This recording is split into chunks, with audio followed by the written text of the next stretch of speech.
Alléluia. Nous avons pour thème ce matin, mais toi.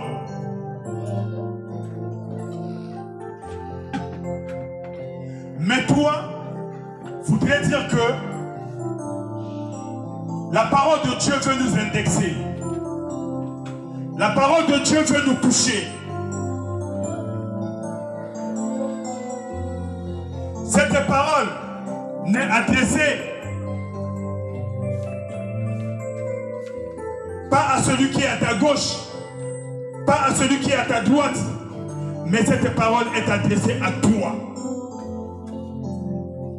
Afin qu'en recevant cette parole, elle puisse créer en toi une différence.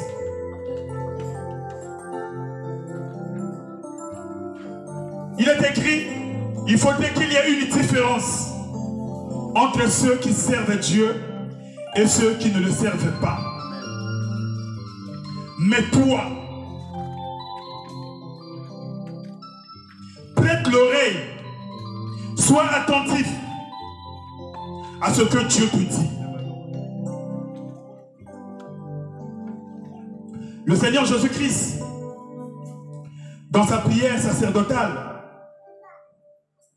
quand il priait pour ses disciples, ceux qui étaient présents en ce temps et ceux qui devaient venir par après, je fais allusion à toi, à moi, à nous. Le Seigneur leur dit, vous êtes dans le monde, mais vous n'êtes pas du monde.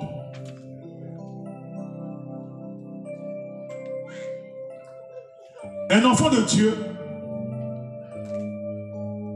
vit certes dans le monde, mais tout ce qui se trouve dans ce monde ne doit pas l'influencer. Tout ce qui se trouve dans ce monde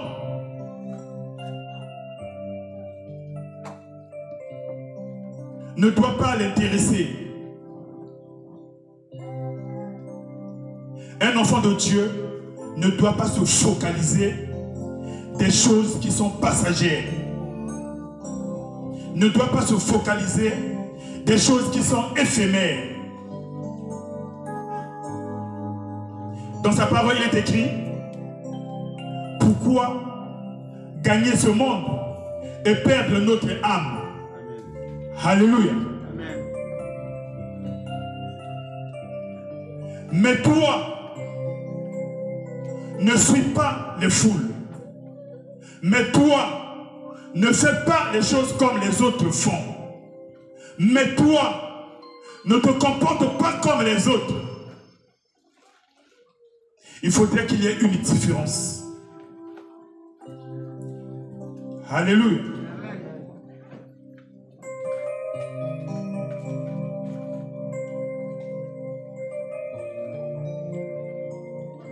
2 Timothée 3.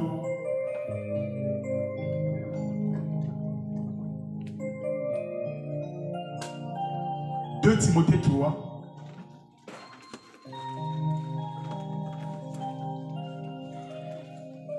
Nous lisons la parole du Seigneur. Toi, demeure dans les choses que tu as apprises et reconnues certaines, sachant de qui tu les as apprises. On s'arrête là. Alléluia. Est-ce qu'on peut s'asseoir?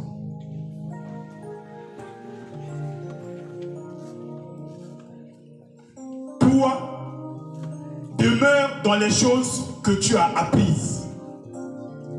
Un enfant de Dieu a appris beaucoup de choses.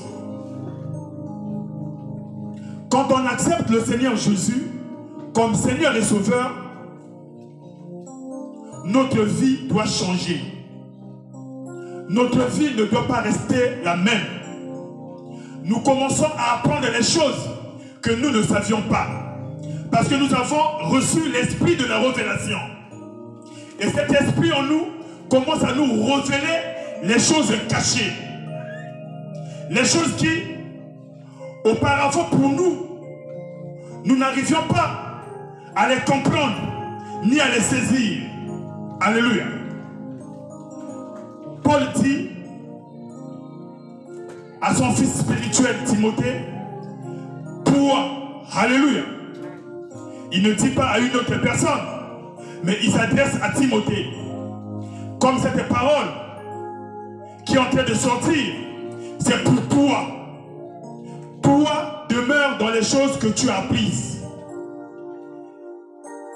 Certainement, nous nous posons la question, quelles sont ces choses que Timothée a apprises? Alléluia.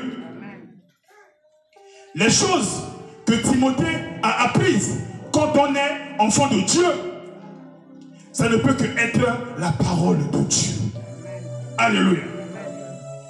Ça ne peut que être la parole de Dieu, notre nourriture spirituelle. Cette nourriture sans laquelle toi et moi, nous ne pouvons pas grandir. Parce que la Bible voudrait que nous puissions grandir à tous égards, en statut, en sagesse et en grâce devant Dieu et devant les hommes. C'est en méditant la parole de Dieu, en apprenant ce que Dieu voudrait nous dire, c'est-à-dire la volonté de Dieu. Alléluia. Toi, demeure. Nous devons demeurer dans ce que nous avons appris. Ça fait des années que nous sommes enfants de Dieu. Je ne m'adresse pas à nos frères et sœurs qui viennent à peine de naître de nouveau. Alléluia. Mais eux également, ils auront à apprendre des choses. Et en apprenant ces choses, ils doivent rester demeurer dans ces choses pour qu'il puisse y avoir une différence. Alléluia. Je parle à quelqu'un. Il dit, toi, demeure dans les choses que toi tu as apprises.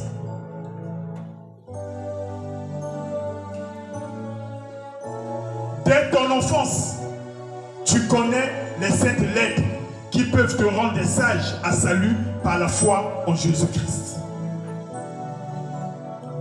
Paul dit, tu sais de qui tu as appris ces choses. N'oublie pas de qui tu as appris ces choses. Dès ton enfance, tu connais les saintes lettres. Tu connais la saine doctrine. Tu connais la parole révélée. Alléluia.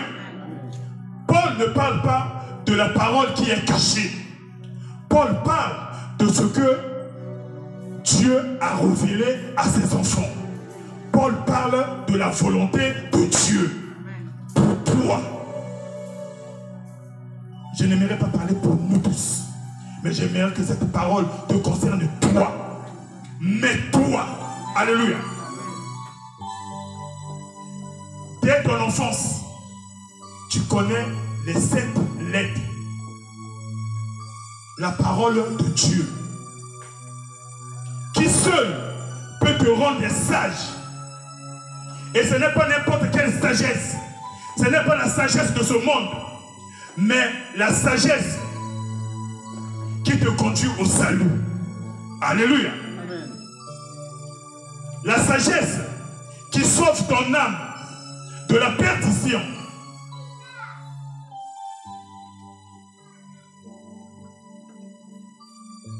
Et cette sagesse, on ne peut l'acquérir que par la foi. La foi en Jésus-Christ. La foi en Jésus-Christ. Jésus qui n'est rien d'autre que ce que Timothée a appris dès son enfance. C'est-à-dire Jésus est la parole. Alléluia. Celui qui croit au Fils a la vie. Celui qui ne croit pas n'a pas la vie. Alléluia. Nous devons croire en la parole de Dieu. Et nous devons demeurer dans cette parole. Alléluia. Nous continuons la lecture. Et Paul continue, il dit, toute écriture est inspirée de Dieu. La parole révélée dont nous parlons ce matin, c'est une inspiration divine. Ce n'est pas une invention de l'homme. C'est inspiré de Dieu. La Bible dit c'est inspiré de Dieu que les hommes ont parlé de sa part. On ne peut pas parler selon notre propre guise, mais on parle parce qu'il y a eu une inspiration. Parce que Dieu veut que les choses changent. Voilà pourquoi Dieu a donné sa parole. Toute écriture est inspirée de Dieu. Mais pourquoi Dieu a donné cette parole? Pourquoi Dieu l'a inspirée? C'est parce qu'elle est utile. Alléluia. La parole est utile. Nous devons prendre la parole de Dieu au sérieux.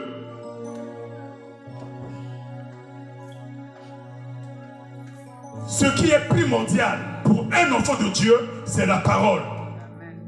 Parce que si aujourd'hui on nous appelle enfants de Dieu, parce que nous avons la foi en la parole. La foi ne vient que de la parole. S'il n'y a pas la parole, il n'y a pas la foi. S'il n'y a pas la foi, nous ne serions pas enfants de Dieu. Parce que la Bible dit, à tous ceux qui l'ont reçu, qui ont cru en lui, il a été donné le pouvoir de devenir enfant de Dieu. Alléluia. Cela dépasse l'entendement humain, la compréhension humaine. Les choses que la chair ni le sang ne peuvent saisir. Mais c'est par la foi. Quelqu'un dit avec moi? Toute écriture est inspirée et utile. Parce que c'est très utile pour toi et moi. Si nous voulons grandir, il faudrait qu'il y ait une inspiration de la parole de Dieu qui te concerne. Mais toi, alléluia, pas l'autre, mais toi. Utile pourquoi? Pour convaincre. Parce que nous avons un cœur qui est dur. Nous sommes tellement incrédules. Mais la parole, quand elle sort, elle vient pour convaincre. Elle a été inspirée pour convaincre. Alléluia.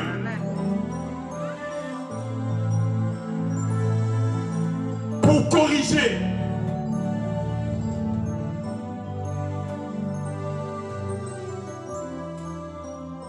Pour instruire.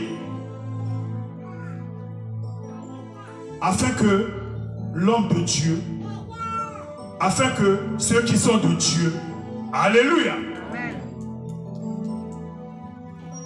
Continue. Soit accompli et propre à toute bonne œuvre. Parce que quand nous avons la parole en nous, nous commençons à marcher non selon notre propre convoitise, non selon notre propre volonté, mais nous commençons à faire la volonté de Dieu qui n'est rien d'autre que les bonnes œuvres. Alléluia. Parce que la volonté de Dieu, c'est pour les bonnes œuvres. Les choses qui sont utiles. Amen. Amen. La Bible dit quoi? La Bible dit qu'un disciple accompli doit ressembler à qui? À son maître. Si nous demeurons dans la parole, nous allons grandir spirituellement. Si nous demeurons dans la parole, nous allons commencer à faire la volonté de Dieu. Parce que la volonté de Dieu ne se trouve nulle part ailleurs que dans sa parole. Alléluia. Et nous allons commencer à faire les bonnes œuvres. Parce que nous sommes disciples. Un disciple accompli ne doit que ressembler à son maître. Quand on est accompli, c'est qu'on est rempli. Celui qui est rempli doit faire quoi? Il doit se vider. Alléluia. Se vider, ça veut dire transmettre. Ça fait des années et des années que nous venons à l'église, que nous écoutons les exhortations, que nous écoutons les prédications, que nous suivons les enseignements. Nous nous remplissons, mais jamais on est accompli. Jamais on ne ressemble à notre maître. Alors que la Bible dit quoi? La Bible dit que tous ceux que lui, il a connus d'avance, il les a prédestinés. Alléluia. Notre destinée, c'est quoi? Notre destinée, ce n'est pas d'aller nous accaparer de toutes les richesses de ce monde. Toutes ces choses passeront. Alléluia. Mais toi, ce n'est pas ce qui doit être important pour toi. Pour toi, ce qui est important, c'est de ressembler à ton maître. De ressembler à Jésus. Alléluia. 2 Timothée 4, 1 à 5.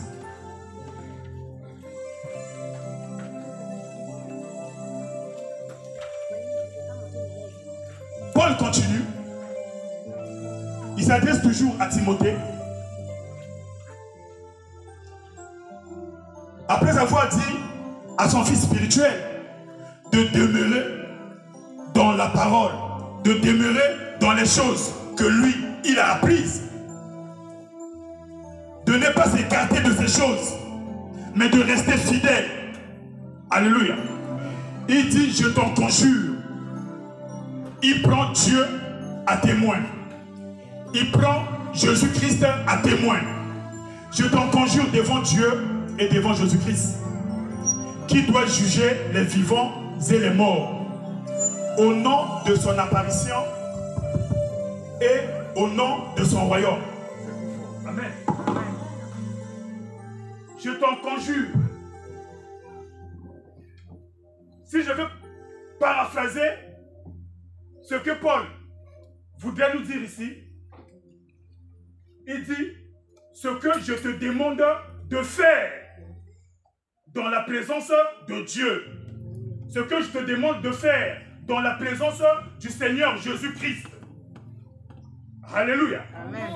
Au nom de quoi? Au nom de son royaume et au nom de son avènement.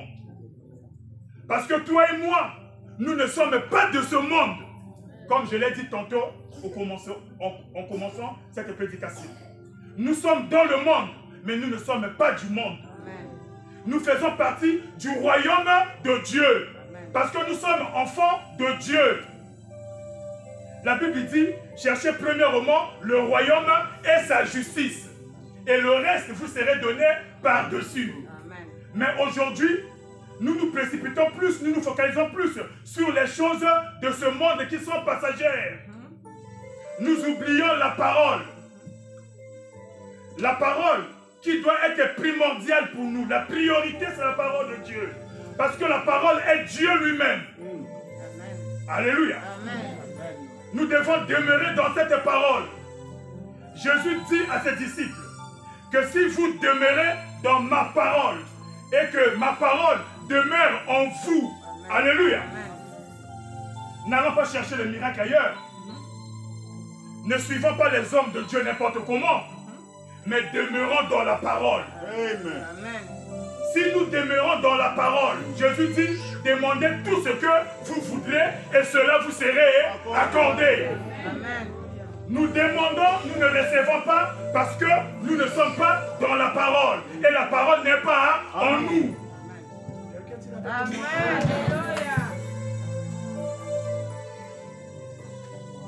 Quand la parole de Dieu sort, nous endurcissons nos cœurs. Nous ne voulons pas écouter la vérité qui nous est révélée. Nous voulons aller vers ceux qui ne disent que des mensonges. La parole de Dieu, elle est trop dure pour nous, comme disaient les disciples de Jésus-Christ. Mais Seigneur, cette parole, elle est trop dure. Elle est trop dure. Alléluia. Amen. La parole est dure parce que nous endurcissons le cœur. Alléluia. Amen. Je t'en conjure devant Dieu, devant Jésus-Christ, qui doit juger les vivants et les morts, et au nom de son apparition et de son royaume. Parce que le Seigneur Jésus-Christ, qui a laissé l'évangile, il n'est pas parti pour le bon, mais il va revenir. Amen. Alléluia. Amen. Il va revenir. Il dit, quand le Fils de l'homme reviendra sur terre, trouvera-t-il de la foi? Alléluia. Amen. Trouvera-t-il de la foi? Mais si Christ ne trouve pas la foi en toi, en moi, en nous, qu'est-ce que cela voudrait dire? Cela voudrait dire que toi et moi, nous n'avons pas la parole. Nous ne demeurons pas dans la parole. Parce que celui qui demeure dans la parole a la foi. Parce que la foi vient de la parole. De ce que l'on entend. Et ce que l'on entend vient de la parole du Christ, qui est une révélation. Amen. Amen. Hein? Amen. Nous continuons la lecture.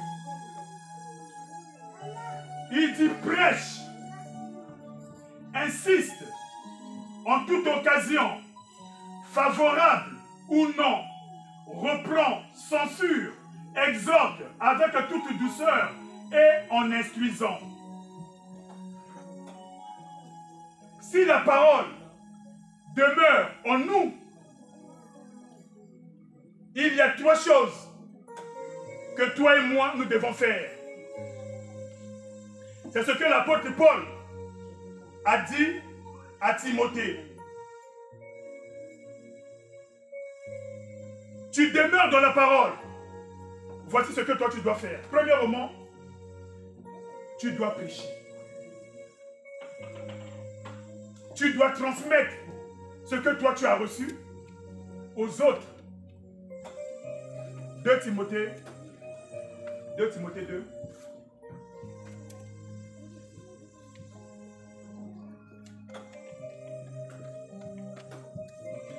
Non,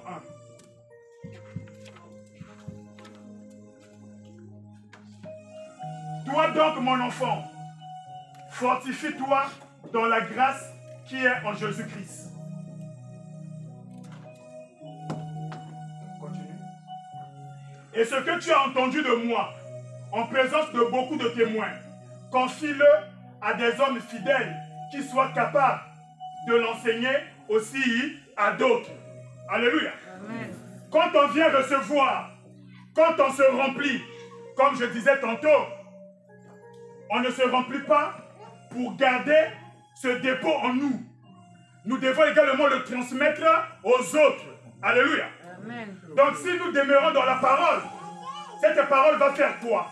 Cette parole va nous pousser à aller prêcher, à aller partager Christ à d'autres personnes, à ceux qui ne le connaissent pas. Quelqu'un dit avec moi? Amen. Nous n'arrivons pas à transmettre le message de Jésus-Christ parce que nous n'avons pas Jésus-Christ. Alléluia. Amen. Nous n'arrivons pas à parler de Jésus-Christ aux autres parce que toi et moi, nous ne connaissons pas Jésus-Christ.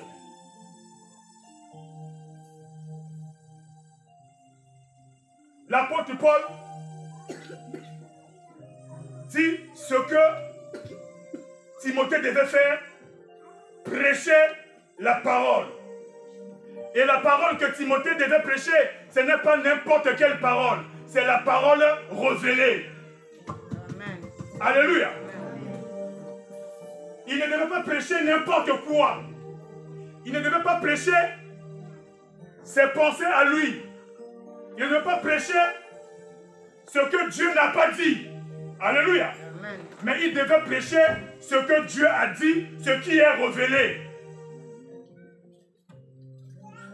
Aujourd'hui, les enfants de Dieu négligent la parole qui est révélée, mais ils préfèrent le mensonge des serviteurs de Dieu, des hommes de Dieu. Dieu m'a dit, Dieu m'a dit, Dieu m'a dit. Je ne suis pas contre les prophéties. Alléluia. Je ne suis pas contre les prophéties. Mais un enfant de Dieu doit discerner, doit avoir le discernement. Amen. On néglige ce qui est révélé, on ne médite pas la parole, mais on court derrière les prophéties. On court derrière, Dieu m'a dit que tu seras riche. Dieu m'a dit que tu auras des enfants. Dieu m'a dit, mais dans la parole de Dieu qui est révélée, il y a tellement de promesses pour toi. C'est parce que toi, tu ne veux pas demeurer dans cette parole. Alléluia. Amen.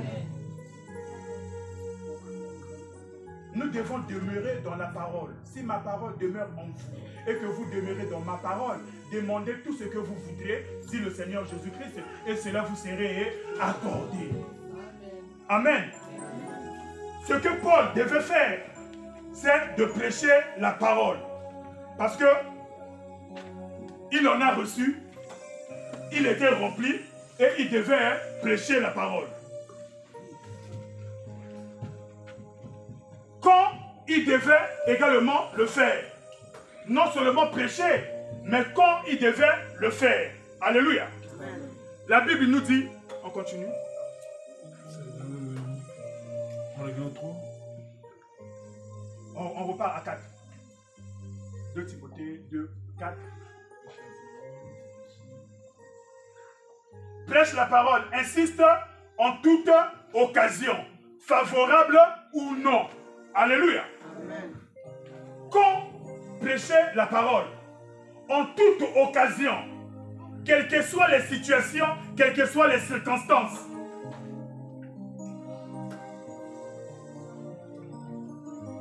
ce que tu as reçu, tu dois le transmettre. Ce que tu as reçu, tu dois prêcher. Ce n'est pas réservé à une élite ou à une certaine catégorie de personnes.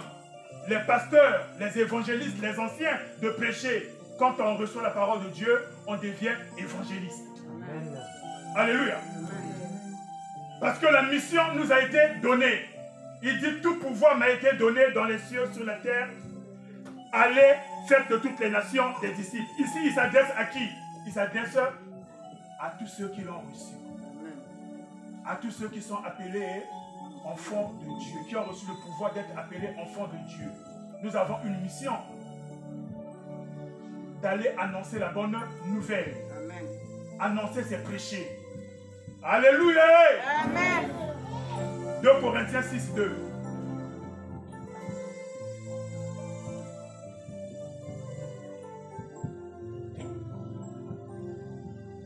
Quand il dit, au temps favorable, j'étais exaucé.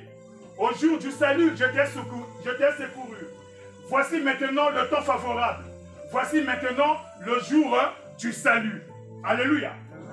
Quand prêcher la parole, c'est maintenant le temps favorable. N'attendons pas un autre temps favorable. Alléluia. Certainement, Dieu t'a fait croiser cette personne pour que tu puisses parler de Jésus-Christ à cette personne. Si tu ne le fais pas aujourd'hui, Dieu te demandera cette âme. Parce que cette âme-là n'aura plus une occasion pour écouter la parole qui est révélée, la parole qui sauve. Une fois que toi, tu vas te séparer avec cette personne-là, cette personne va aller trouver la mort. Alléluia. On ne pourra plus rien faire pour cette personne. Le temps convenable, c'est aujourd'hui. Ce que tu as reçu, c'est aujourd'hui que tu dois le transmettre.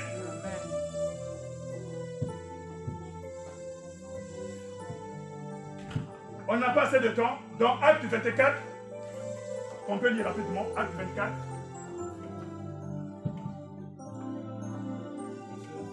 Acte 24, 24 à 25. Acte 24, Acte des Apôtres, 24 à 25. Ici, on nous parle de l'apôtre Paul, qui a été conduit devant le gouverneur Félix. C'était quelqu'un, un athée, il ne croyait pas. C'est le Sanhedrin qui accusait Paul, que Paul était en train de prêcher des hérésies. Parce qu'il avait accepté Jésus-Christ comme Seigneur et Sauveur. Il disait que Paul avait régné la foi de ses ancêtres. Alléluia. Amen. Paul a été conduit devant le gouverneur Félix. On va lire leur conversation. Quelques jours après, Félix vint avec Drusille, sa femme qui était juive, et il fit appeler Paul. Il l'entendit sur la foi en Christ. Le gouverneur Félix entendit ce que Paul lui disait concernant la foi en Christ. Mais comme Paul discourait sur la justice, sur la tempérance et sur le jugement à venir, parce qu'il y a un jugement à venir, Félix effrayé dit, pour le moment, retire-toi. Quand j'en trouverai l'occasion, je te rappellerai. Alléluia. Amen. Le gouverneur Félix ne savait pas que non, le temps favorable, c'était au moment où Paul lui parlait. Il dit, pour le moment, retire-toi. Ce que toi tu dis là, je n'ai pas encore le temps pour cela. Alléluia. Il a repoussé l'échéance. Il ne savait pas qu'il est en train de repousser son salut. Nulle part dans la Bible, on nous a dit que le gouverneur Félix avait revu l'apôtre Paul. Alléluia. Certainement, il n'y a plus eu d'occasion pour qu'il puisse accepter Jésus comme Seigneur et Sauveur afin qu'il soit sauvé. Amen. Amen. Le temps convenable, c'est aujourd'hui.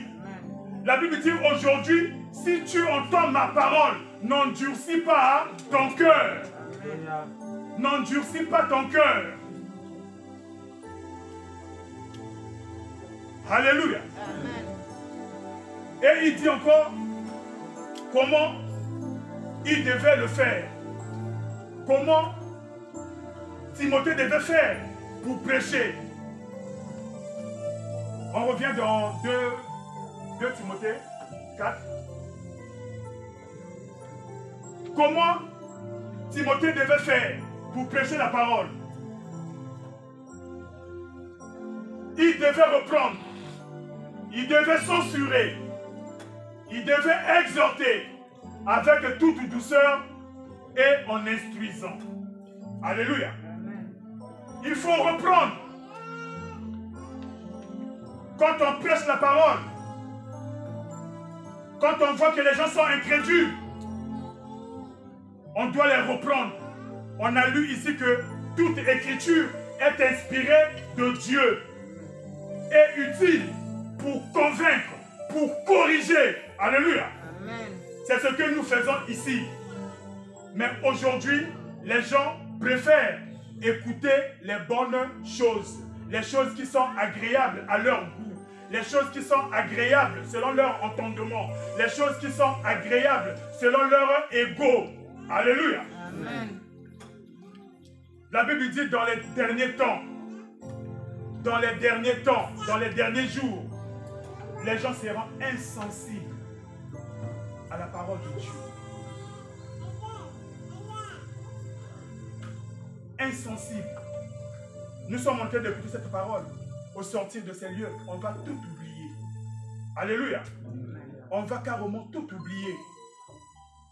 Mais le Seigneur te dit, mais toi, quand tu écoutes la parole de Dieu, prends-la au sérieux. Demeure dans cette parole. Parce que la parole de Dieu, c'est la clé. C'est elle qui va ouvrir toutes les portes qui sont fermées. La Bible dit au commencement de toutes choses était quoi? Était la parole. Et la parole était avec Dieu. Et la parole était Dieu. Toutes choses ont été faites par elle. Rien de ce qui a été fait n'a été fait sans elle. En elle a été la vie. Et la vie a été la lumière des hommes. Si tu veux que ta vie soit éclairée, illuminée, si tu ne voudrais plus marcher dans les ténèbres du dehors, demeure dans la parole. Amen. Amen. On va se lire.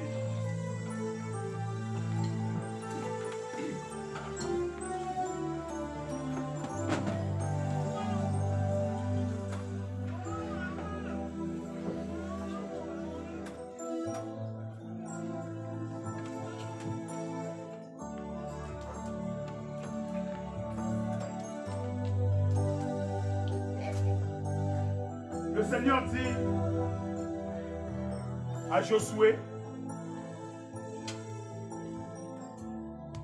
il dit que les paroles de ce livre ne s'éloignent point de ta bouche. Médite-les nuit et jour. Et c'est alors que tu auras du succès dans tout ce que tu entreprendras. Alléluia. Nous entreprenons beaucoup de choses, mais nous ne voyons pas les résultats. Parce que nous n'avons pas la parole de Dieu.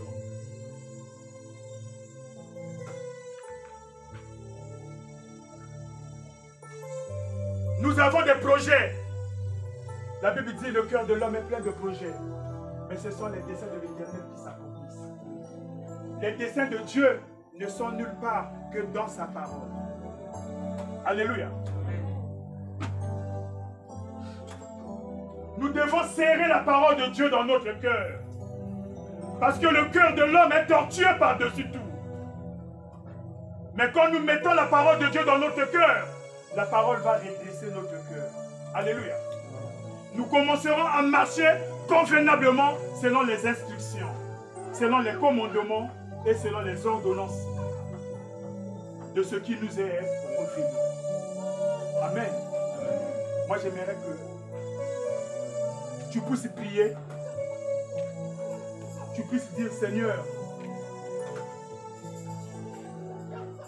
que cette parole soit mienne.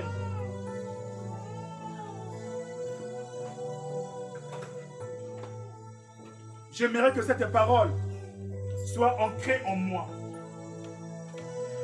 J'aimerais que cette parole demeure en moi. Accorde-moi la grâce de la méditer. Accorde-moi la grâce de la saisir. Accorde-moi la grâce de la comprendre. Accorde-moi la grâce de l'aimer. Car ma foi en dépend. Ma foi en dépend. Car tu dis dans ta parole, oh, sans la foi, personne n'est agréable à toi. Mais moi, j'aimerais être agréable à toi, Seigneur. Voilà pourquoi j'aimerais que cette parole soit entrée en moi. Commence à élever ta voix et à demander la grâce du Seigneur. Dieu de gloire, papa, merci encore, papa, pour cette semence, papa, que tu nous as donné ce matin, oh Yahweh, notre roi et notre Dieu. Est-ce que cette parole qui est la nourriture spirituelle, est-ce que cette parole qui est la vie, oh Seigneur, on fait de nous, aide-moi à être serviteur de ce que je sois, Yahweh. Ce qui est ta parole soit une source d'eau qui coulera à mes veines, dans le cœur, afin d'être agréable à Dieu. Oui, Seigneur, c'est celle la parole nous donne la vie. C'est ta parole nous donne la vie. Et c'est ta parole nous sauve, Seigneur. Laisse cette parole apporter la vie, Seigneur, là où il y a la mort. Laisse que cette parole apporte la vie. Là où il y a plus d'espoir, Seigneur. Laisse que cette parole donne l'espérance, Seigneur, à notre vie. En fait d'être agréable au dernier jour de votre trône de gloire et de majesté. Tu es Dieu et tu restes éternel. Nous te disons merci. Amen. Est-ce qu'on peut s'asseoir? On acclame pour le roi des rois.